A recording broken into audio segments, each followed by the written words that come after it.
Hi guys, this is the story of my abusive mother-in-law and my useless husband, who didn't even bother to protect me. I'll be using fake names in my story since I don't want to be identified.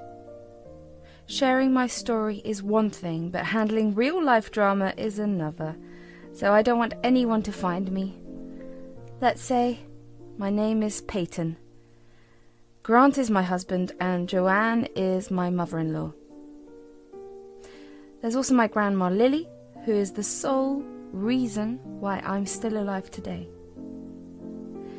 Let me tell you from the beginning. Grant was more or less a good boyfriend to me. I was completely in love with him and ready to marry him. So when he proposed to me, I immediately said yes. But my life completely changed after that. Grant suddenly started to show lots of red flags. I discovered that he and his mother are extremely close, and his mother essentially controlled him. It was Joanne who first started to create problems. She was living with us and mooching off her son. One day she just walked in with some papers and said, "Peyton, you need to come and sign these papers. The faster you do it is better for you." "What are those papers, Joanne?" "This is an ironclad prenup that you both need to sign. It says that in case of a divorce, none of you can claim anything from each other. Sign it right now." "Wait a minute, did you just make a prenup without consulting us? This is really humiliating, Joanne. Why would you do that?" "I did this so you can't take my son to the cleaners in case of a divorce. You earn way less than him, and this house is his. We cannot trust you enough to try and take everything from him." "This is insane. Joanne, I am not some witch that you make me out to be. This is ridiculous. I won't sign a prenup just like that. I feel insulted. You should have talked to us about this." "Actually, I know about the prenup. It's not a big deal, Peyton. If you are really not with me for money, you should have no problem signing this." I was pretty taken aback at the fact that Joanne and Grant had a discussion, but didn't even tell me. No, I was not with Grant for money. I didn't earn much, but I had a big inheritance in store for me. I didn't tell Grant that yet. Grant and I fought for days, and Joanne regularly verbally insulted me for not signing the papers. After a while, I went to my grandma for help. She listened to everything I said, and said, "Honey, are you sure you want to marry this man? I don't think he's the right one for you. You two aren't even married yet, and he's already making plans with his mother to corner you. There's just this one problem, Grandma.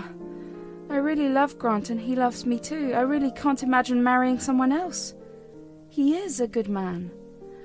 "Well, if you really already made that decision, I would actually encourage you to sign the prenup.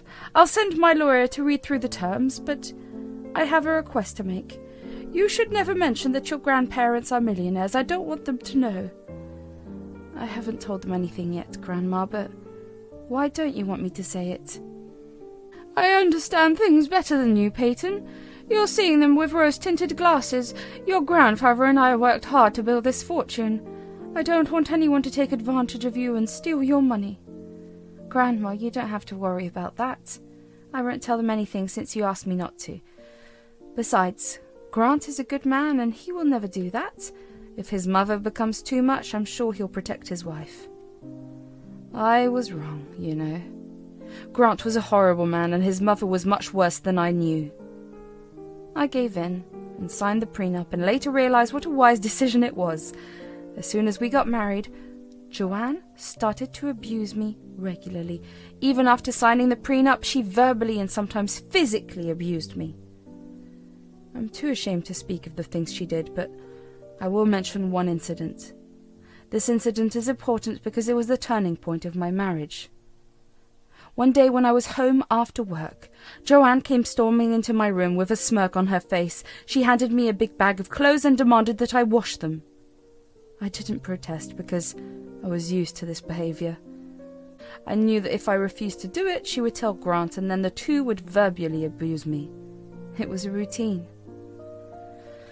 So I picked up the heavy bag, even though it was hard for me. While I was going down the hall, Joanne tripped me and I fell. I hurt my ankle and screamed out in pain. Joanne laughed at me and left. After putting an ice pack on my ankle, I called Grant. "Grant, I fell down and hurt my ankle. Your mother tripped me today. I have taken her abuse for a long time now. You need to do something. She's crossed her limits." "Don't make up lies about Mum, Peyton. She would never do something like that. You just want her out of the house and don't want to do chores. Stop lying and defaming my mum." "I'm not lying, Grant. Please believe me." "Don't waste my time, Peyton. Go back and do the chores my mum gave you. I don't want another complaint out of your mouth." Grant simply hung up on me. He never stood up for me and always acted like I was in the wrong. I didn't say anything because I didn't want him to leave, but this time I couldn't take it anymore. I just cracked. Actually, I was secretly seeing a therapist with the help of my grandma. So their abusive ways were becoming too much to handle. It was at this point that I knew I had to get out. What pissed me off even more was that Joanne sent me some nasty texts saying how I deserved what she did and Grant would never speak against her. I was freaking mad. I made up my mind that I needed revenge. The opportunity showed up well later.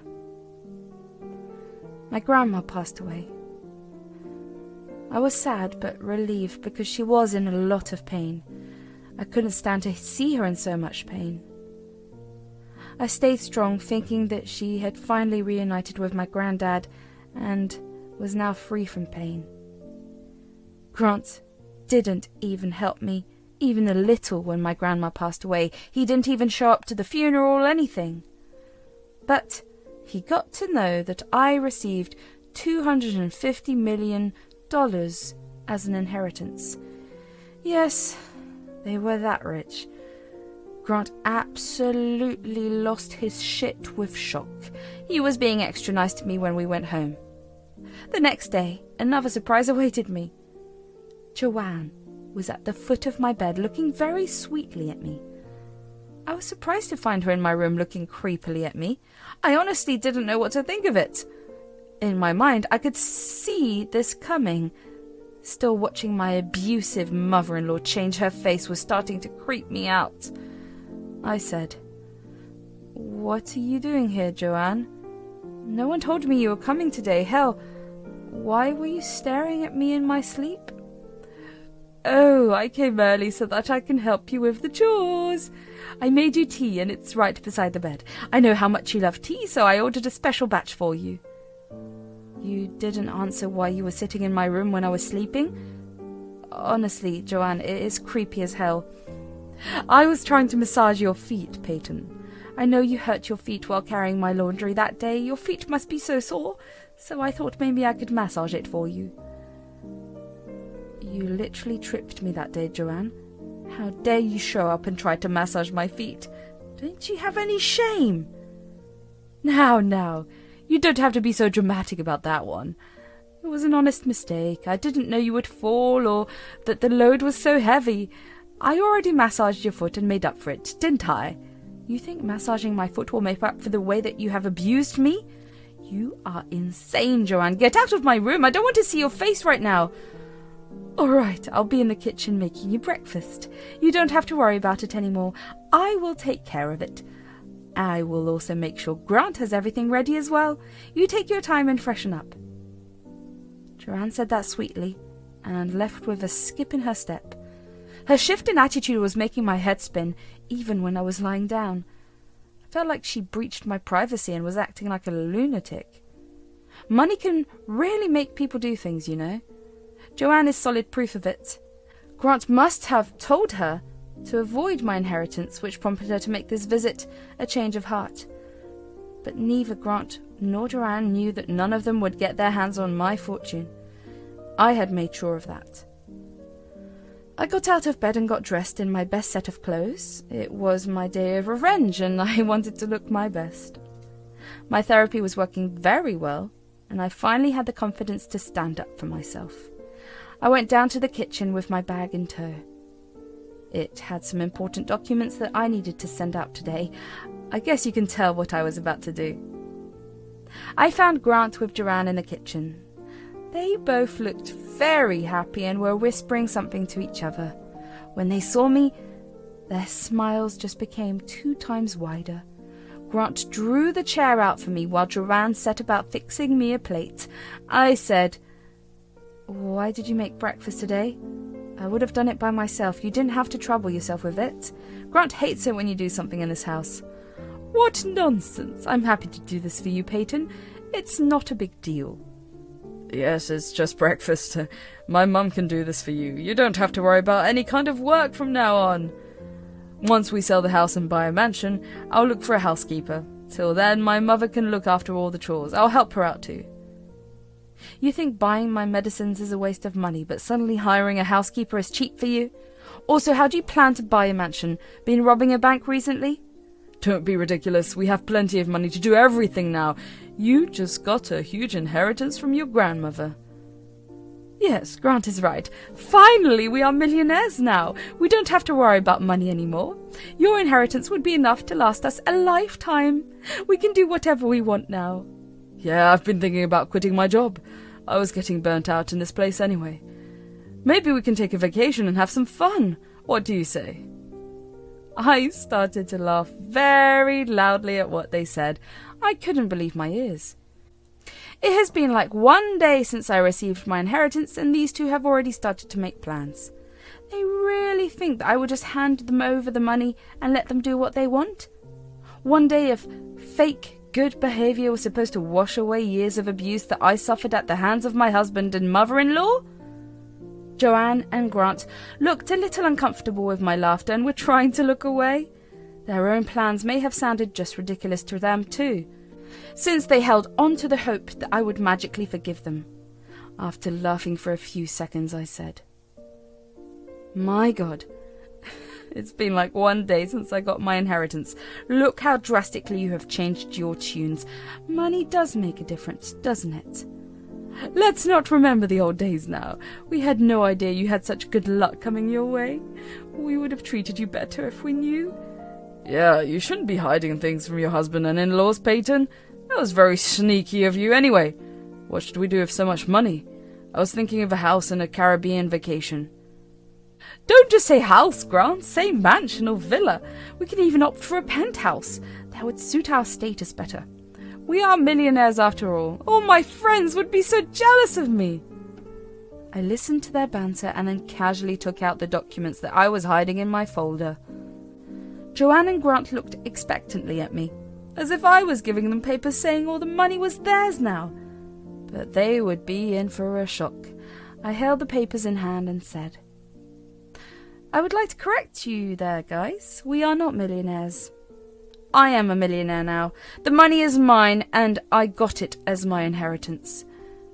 "Yes, you did get the money, but we share everything. We are married after all, so you should be sharing your money with me." Yes, and as your mother-in-law and only surviving family right now, you should share the money with me as well. We are family after all. You are my daughter as much as Grant is my son." It's ironic how I have suddenly become your daughter, Joanne. Till about yesterday, I was just a witch your son married. Anyway, you shouldn't get so carried away. We won't be family anymore. Not that we were ever family anyway. What do you mean, Peyton? I'm your mother-in-law, so I am family.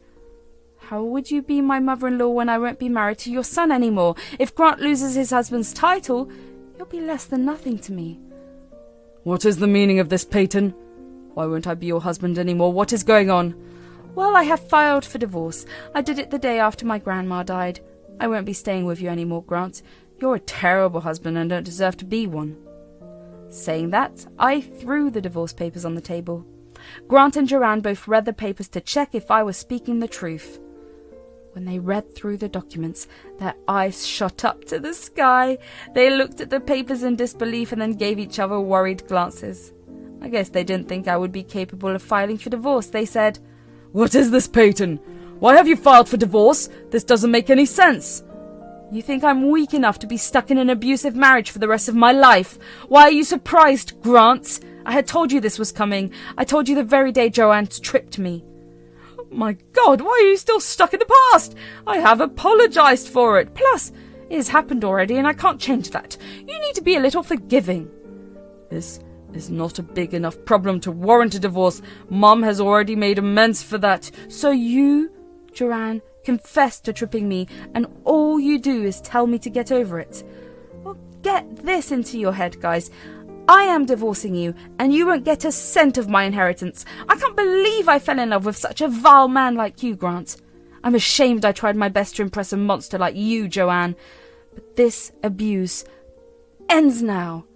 We are definitely getting a divorce, and we can do this the simple way or the difficult way. Suddenly, Grant and Joanne looked very pissed at me. I guess they didn't like the fact that I called them out on their behaviour. They knew that since I filed for divorce already, I was dead serious. It wasn't a threat to make them do what I wanted. They were now willing to follow my wishes anyway, since I had lots of money, they said. What's the use of divorcing me, Peyton?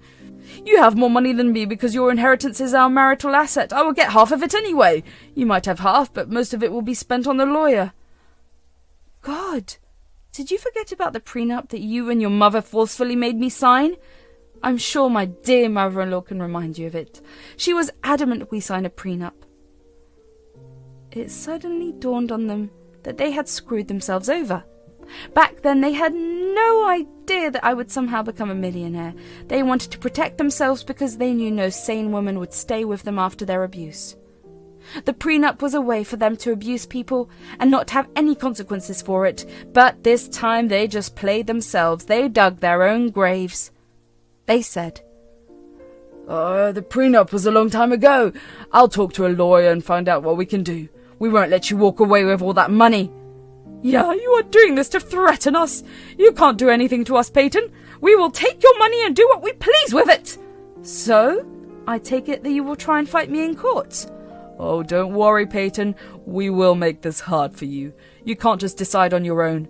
I'll fight you in court. You can't get divorced without my signature. Remember that? Really, Grant? So, you will intentionally make the process difficult for me, Grant? Well, that's not an issue. I'm prepared for everything. I have some ammo of my own. What do you mean, Peyton? Joanne, remember how you confessed to tripping me and abusing me on texts? Well, I will use them to file a report to the cops. That'll be a fun event, won't it? No, you won't dare do that. You won't do that to me. That is impossible. I'll delete all the texts. Don't worry, Joanne. I have all the texts saved and sent to some of my friends. Trust me, I'm perfectly capable of reporting you to the police. In fact, I can also show how Grant knew and didn't do anything to save me. It will be a downhill battle for you in divorce court. Joanne and Grant immediately started to hound me with apologies. They forgot the fact that I had the power to put Joanne in jail. They thought I had let go of the incident, but I was just biding my time and using this for the right moments. Joanne and Grant were in deep trouble. They were unsure of what to do. I took the divorce papers with me and left the house. I would collect my things the next day.